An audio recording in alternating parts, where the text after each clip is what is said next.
속에 들어있는 식품 첨가물입니다. 네. 뭐 언뜻 보기에도 거의 20가지 넘는 예, 그런 것들이 들어가 있죠. 조금 눈에 익은 아이들이 많이 있어요. 네, 코치니 추출색소 방금 배웠습니다. L글루타민산 나트륨이 있고요. 그렇죠. 야, 디솔비토렉이라든지 뭐 복합 시즈닝 믹스 이런 얘기도 나오는데요. 아질산 나트륨이 예, 이런 있고. 것은 단일 성분이 아니라 여러 가지를 그냥 하나로 표시를 해버린 거예요. 그러니까 여러 가지 뭐 각종 식품 첨가물이 모두 다 범벅이 된 상태라고 할 수가 있겠죠.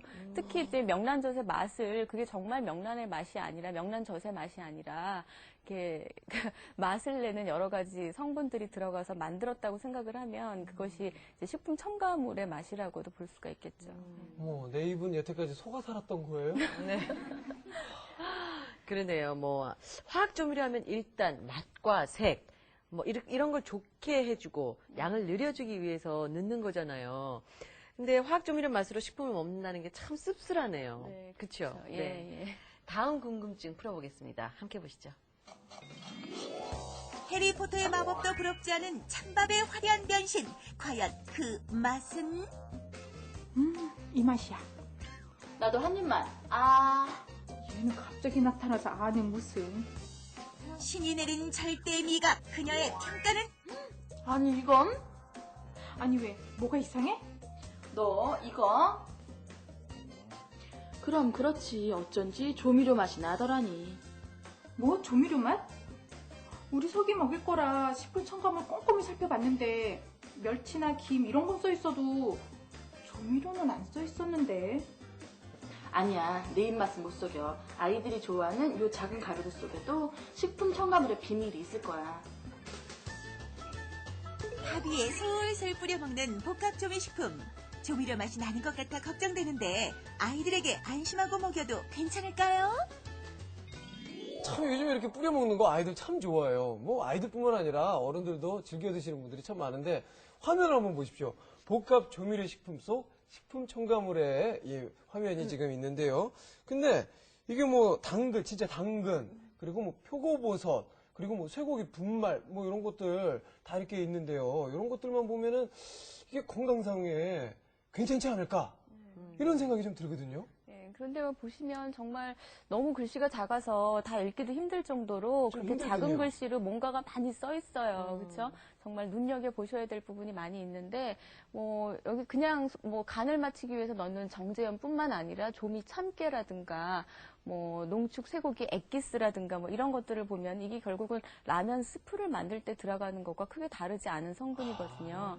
예, 그래서 심하게 말하면 뭐 라면 스프를 조금 넣어서 밥을 더 맛있게 만든다고 생각을 할 수 있을 정도이긴 한데 과장된 표현이지만 예, 그런 것들이 좀 있습니다. 그러니까 언뜻 봐서 조미료, 화학 조미료가 들어가지 않은 것처럼 보일 뿐이지 결국은 그 안에는 화학 조미료가 많이 들어가 있죠. 뭐 조미 어쩌고 저쩌고 조미 뭐뭐뭐 했을 때 그건 그냥 뭉뚱그려서 표시를 한 거기 때문에 성분으로 보면은 화학 조미료가 많이 들어간 거죠. 그 질문에서처럼 그 맛이 나는 게 당연할 수밖에 없겠네요. 그러네요. 맛이 예민한 분들은 맛을 느끼죠. 예, 그러니까 맛을 보면은 그 약간의 독특한 그 조미된 맛이 있고요.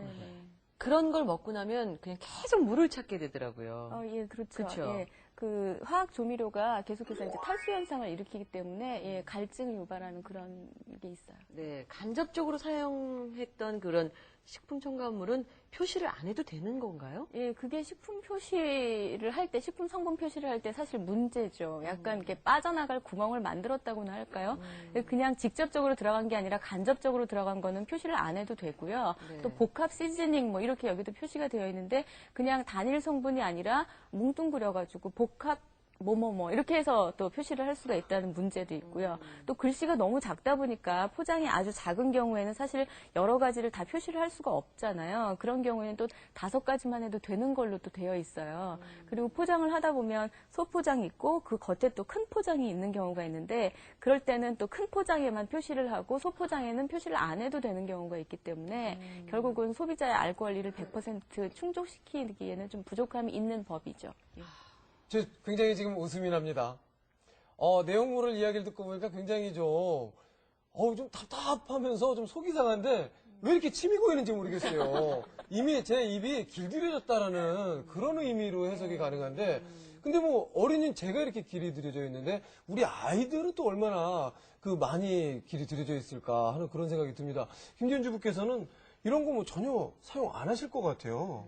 네, 저 같은 경우도 이제 몇 번 먹어보니까 네. 확실히 화학 조미료 맛도 나고 좀 그런 첨가물이 많이 들어있는 것 같더라고요. 그래서 벌써 아이들한테 이런 맛에 길들여지게 할 수는 없다는 생각이 들어서요.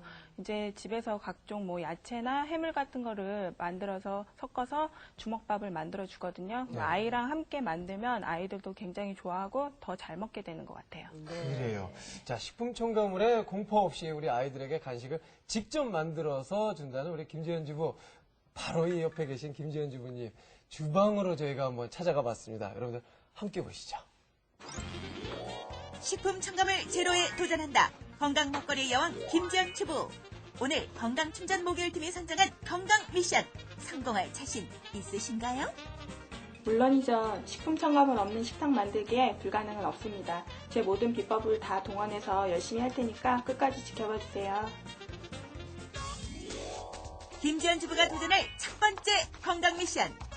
바로 무색소 무방부제 건강버터 만들기. 잠시 고민하던 김지연 주부. 냉장고에서 뭔가를 꺼내오는데 이게 뭐예요? 이게 우유 100%로 만든 생크림이거든요. 이 생크림과 소금만 있으면 맛있는 버터를 직접 만들 수 있어요. 김지연 주부표 버터의 재료는 신선한 생크림 500ml와 4분의 1 작은 술 분량의 소금. 먼저 차가운 상태의 생크림을 그릇에 담고 얼음물이 담긴 그릇 위에 올려두는데, 아니 무슨 특별한 이유가 있나요?